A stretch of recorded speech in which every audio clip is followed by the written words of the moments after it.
Student को good afternoon. UGC net Saraswati academy में Aarti Verma education theory classes. आज की क्लास में हम बात करेंगे व्यक्तित्व के प्रकार। तो व्यक्तित्व के प्रकार के बारे में आप जानेंगे क्या होता है, ठीक है, कितने प्रकार की होती हैं। और ये यूनिट आपकी जो है आप सभी स्टूडेंट जानते हैं, यूनिट आपकी हो जाएगी 3rd यूनिट, ठीक है, शिक्षार्थी तथा अधिगम प्रक्रिया, जिसमें से इंपॉर्टेंट टॉपिक है, क्वेश्चन पूछा जाता है। तो यहाँ पे देखिएगा, आधुनिक मनोवैज्ञानिकों ने व्यक्तित्व के सिद्धांतों को मुख्यतः 2 आधारों पर विभाजित कर व्यक्तित्व की व्याख्या करी है, ठीक है, व्याख्या की है। इसके प्रथम भाग में शारीरिक गुणों तथा दूसरे भाग में मनोवैज्ञानिक गुणों के आधार पर भिन्न भिन्न प्रकारों में विभाजित किया गया है, जिसका विवरण निम्नलिखित है, ठीक है। तो यहाँ पे आप सभी स्टूडेंट देखेंगे कि जैसे कि इसमें बताया गया है कि जैसे ये व्यक्तित्व के प्रकार हैं, तो व्यक्तित्व के प्रकार 2 प्रकार से जो है विभाजित किया गया है। एक प्रकार हो गया शारीरिक गुणों के आधार पर और एक प्रकार हो गया मनोवैज्ञानिक गुणों के आधार पे। जैसा कि यहाँ पे आप देख पा रहे हैं, शारीरिक गुणों के आधार पे, और एक आपका हो जाएगा मनोवैज्ञानिक गुणों के आधार पे। यहाँ से आप देख सकते हैं, ये हो जाएगा मनोवैज्ञानिक गुणों के आधार पे व्यक्तित्व को बांटा गया है। तो सबसे पहले हम बात करेंगे कि शारीरिक गुणों के आधार पे बात करेंगे। तो यहाँ पे आप देखिएगा सभी स्टूडेंट, शारीरिक गुणों के आधार पे देखिएगा। तो यहाँ से देखिए क्रिस्चमर के अनुसार, ठीक है, क्रिस्चमर के अनुसार आप देखिएगा, जो एक जर्मन मनोचिकित्सक थे, जो एक मनोचिकित्सक थे, यानी जर्मन के मनोचिकित्सक थे, उन्होंने शारीरिक गुणों के आधार पर व्यक्तित्व के 4 प्रकार बताए हैं। यानी कि जो क्रिस्चमर हैं, इन्होंने 4 प्रकार के जो है बताए हैं, यानी व्यक्तित्व के प्रकार। तो यहाँ पे देखिएगा, एक हो जाएगा स्थूलकाय, एक हो जाएगा लंबकाय या जो है कृशकाय कह सकते हो, ये 2 हो गए हैं, ठीक है। तो सबसे पहले आपका स्थूलकाय है। तो स्थूलकाय में आप देखिएगा, ऐसे व्यक्ति का कद छोटा होता है तथा शरीर भारी तथा गोलाकार होता है। यानी कि कहने का मतलब है, स्थूलकाय के अंतर्गत जो व्यक्ति आते हैं, ठीक है, स्थूलकाय में व्यक्ति कैसा होता है, तो आप समझ सकते हैं कि कद जो है छोटा होता है, शरीर भारी होता है, गोलाकार होता है। ऐसे लोगों की गर्दन छोटी व मोटी होती है। इस प्रकार के व्यक्ति के स्वभाव की कुछ विशेषता इस प्रकार से होगी, जैसे ऐसे व्यक्ति सामाजिक होते हैं, खाने पीने तथा सोने में काफ़ी जो है अच्छा लगता है इनको, क्योंकि खाने पीने के शौकीन होते हैं और सोने में काफ़ी इनको अच्छा लगता है तथा खुश मिजाज होते हैं। और इसके बाद कृशकाय या लंबा काय में देख सकते हैं, इस तरह के व्यक्ति का कद लंबा होता है। यानी कि जो कृशकाय होते हैं, लंबा काय कह सकते हो व्यक्ति के जो प्रकार के होते हैं, तो ये इस तरह के व्यक्ति का कद लंबा होता है, ठीक है, परंतु वे दुबले पतले होते हैं, दुबले पतले शरीर के होते हैं। ऐसे लोगों का स्वभाव कुछ चिड़चिड़ा होता है, काल्पनिक दुनिया में भ्रमण करने की आदत में अधिक तीव्र होती है। इसके बाद आप जो है 3rd आप देखिएगा, यानी ये शारीरिक गुणों के आधार पर आप देख रहे हैं क्रिस्चमर के अनुसार।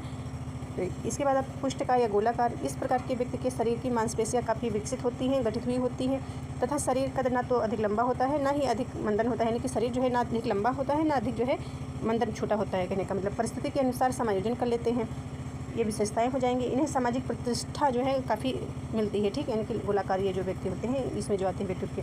विशालकाय जो होता है, विमेल अंगों वाला व्यक्ति आता है इसमें, यानी कि विमेल अंगों वाला व्यक्ति असाधारण गठन, विकृतो अंग प्रत्यंग हो जाएगा। यानी कि असाधारण व्यक्ति आप जानते हैं, ठीक है, जैसे बहुत ज़्यादा मोटा हो गया या बहुत पतला ही पतला हो, बहुत ज़्यादा पतला, इस प्रकार से आप समझ सकते हैं। और ये सेल्डन के अनुसार आप देख सकते हैं, सेल्डन के अनुसार, तो ये सेल्डन के अनुसार एक्टोमॉर्फी, लंबाकृत या सेरिबोटोनिया, ठीक है, तो ये आपका हो जाएगा, ये एक्टोमॉर्फी, लंबाकृत, ये स्थूलकाय पे आधारित है, ठीक है। लंबे नाजुक अविकसित मांसपेशियां होती हैं, एकांतप्रिय होते हैं। मेसोमॉर्फी, आयताकृत, हष्टपुष्ट, जोशीले, क्रोधी और लंबे होते हैं। एंडोमॉर्फी, गोलाकृत या मिश, यहाँ पे इस प्रकार से हैं, ठीक है। मिश्रोटोनिया, तो इसमें जो है व्यक्ति आते हैं कोमल और गोल शरीर, पाचक अंग अधिक विकसित तथा पेट बड़ा होता है। इसमें जो आते हैं ये सारे आपको पहचानने का जो है, जिससे आपसे डिफरेंस में आ जाए या मिलान में आ जाए कि ये जो विशेषताएं हैं, तो इसमें किस प्रकार के व्यक्ति आएंगे। तो इस प्रकार लंबाकृत या एक्टोमॉर्फी व्यक्ति, इस प्रकार से आपको समझने का प्रयास करिएगा आप सभी स्टूडेंट। इसके बाद इसमें एक और आपको याद करना है, हिप्पोक्रेट्स के अनुसार। तो हिप्पोक्रेट्स के अनुसार जो है कौन कौन से होते हैं, तो हिप्पोक्रेट्स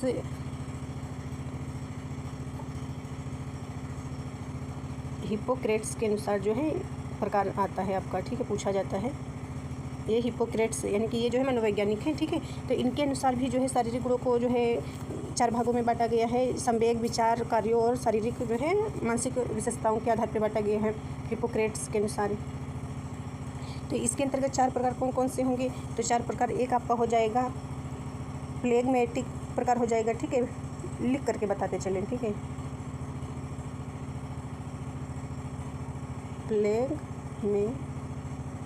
प्लेगमेटिक प्रकार एक आपका हो जाएगा, ठीक है, जिसे हम बोलते हैं, जिसे हम पीले पित्त वाले इसमें बोल सकते हैं। और एक आपका आ जाएगा इसमें मेलेंकोलिक, ठीक है। फिर तीसरा आपका आ जाएगा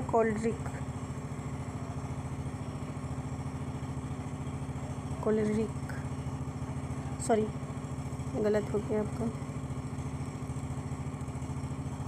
इस प्रकार से कॉलेज, ठीक है। और एक आपका लास्ट में आएगा सैंग्विन, इस प्रकार से। तो इसमें जो है जो फ्लेगमेटिक प्रकार के जो होते हैं व्यक्तित्व वाले व्यक्ति, तो इसमें धैर्यवान होते हैं, शांत स्वभाव के होते हैं। और इसमें जो है ये गलत लिख गया है क्या, मेलनकॉलिक, गलत नहीं है, सही लिखा हुआ है। तो इसमें जो है बालक आते हैं जो व्यक्ति होते हैं सुस्त होते हैं, दुखी मन के होते हैं, ठीक है। और ये काले पित्ते बोला जाता है। और कॉलरिक, ये जो कॉलरिक आपका हो जाएगा, ठीक है।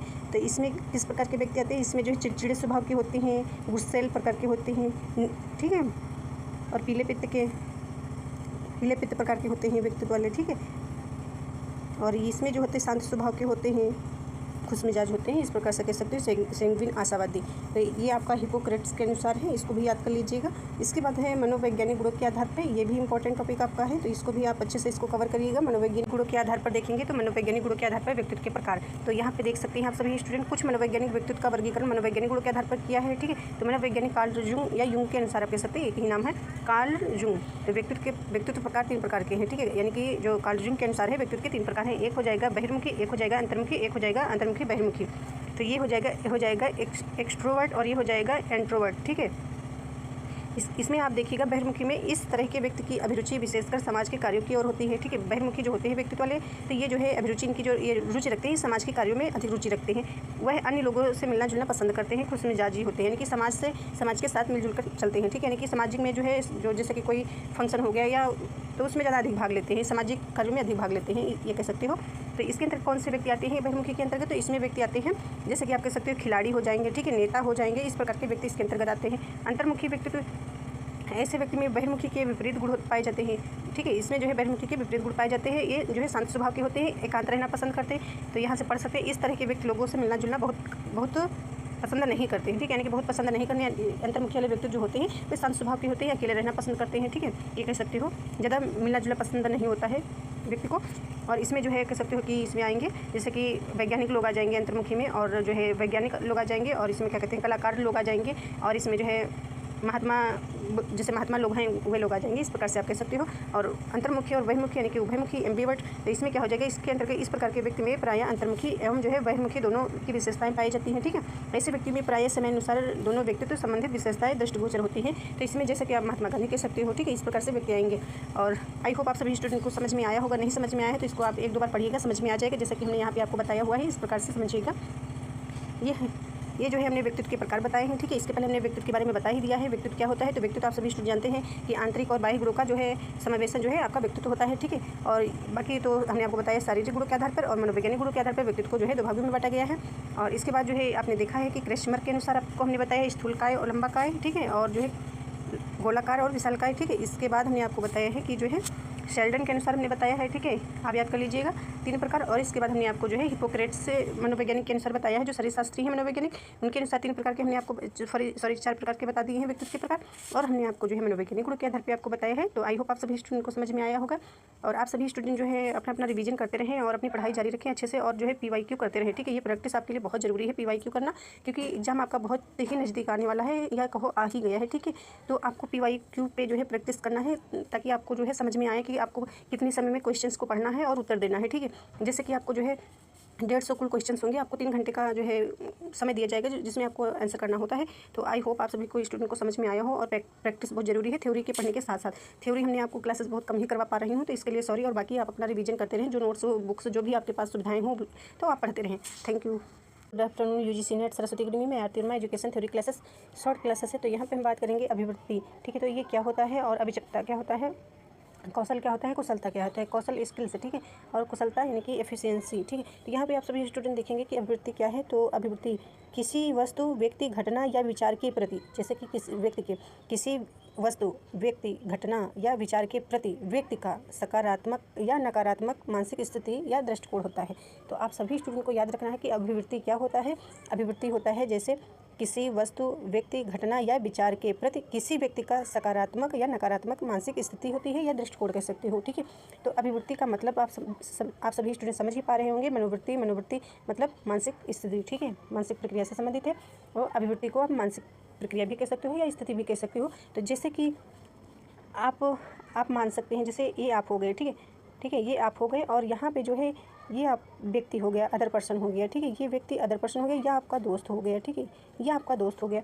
तो ये दोस्त हो गया। तो जैसे कि ये व्यक्ति है या दोस्त है, तो व्यक्ति या दोस्त जो होता है, तो ये जो होता है किसी वस्तु, ठीक है, जैसे ये कोई वस्तु है, ठीक है, ये वस्तु है या कोई भी चीज़ हो सकती है। तो ये व्यक्ति जो होता है, तो व्यक्ति किसी वस्तु के प्रति, ठीक है, वस्तु यहाँ से समझिए इस प्रकार, किसी वस्तु के प्रति या जो है व्यक्ति या घटना या विचार के प्रति अपना जो दृष्टिकोण रखता है, ठीक है, ये व्यक्ति जो होता है या दोस्त कह सकते हो। ये व्यक्ति जो है किसी वस्तु, कोई वस्तु हो गई, व्यक्ति हो गया, घटना हो गई, विचार हो गया, तो व्यक्ति जब इनके प्रति कोई दृष्टिकोण रखता है, मानसिक दृष्टि बनाता है कि ये वस्तु किस प्रकार की है, व्यक्ति किस प्रकार का है, अच्छा है, बुरा है, ठीक है, और कुछ भी बोल सकता है घटना के प्रति, विचार के प्रति, तो ये अभिवृत्ति होता है, ठीक है। जैसे आपका दोस्त है, आपको बोलता है हम आपसे बात नहीं करेंगे, ठीक है, कल मिलते हैं, तो आप कहते हैं बहुत एटीट्यूड है इसको, ठीक है, इस प्रकार से आप समझ सकते हो। या आप ही कहते हो कि हाँ फला इंसान मतलब सामने वाला इंसान अच्छा नहीं है, ऐसा है, वैसा है, ऐसा करता है हमारे साथ, वैसा करता है, इस प्रकार से। और अभिक्षमता क्या होता है, तो अभिक्षमता आप देख सकते हैं एप्टीट्यूड, तो ये अभिक्षमता किसी कार्य को करने की प्राकृतिक क्षमता या प्रतिभा होती है। तो इसी प्रकार से आपको समझते चलना है कि अभिक्षमता क्या होता है, किसी कार्य को करने की प्राकृतिक क्षमता, प्रतिभा होती है या प्रतिभा, ठीक है। कौशल क्या होता है, स्किल्स, योग्यता है, यानी कि इस कौशल जो होता है यह एक योग्यता होती है, यानी कि योग्यता है जिसे हम सीख कर हासिल करते हैं, या कह सकते हैं विशिष्ट कार्य करने के लिए हम सक्षम बनाती हैं।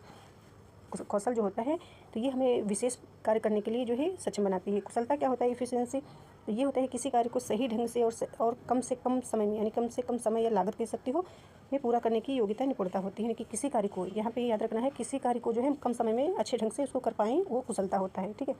इस प्रकार से याद रखना है। मेन पॉइंट्स आपका ये है हमको पढ़ाने का, किसी वस्तु, व्यक्ति, घटना, विचार के प्रति व्यक्ति का जो सकारात्मक या नकारात्मक दृष्टिकोण होता है या मानसिक स्थिति होती है, उसी को जो है हम अभिवृत्ति बोलते हैं, ठीक है, याद रखिएगा। थैंक यू, मिलते हैं अगली क्लास।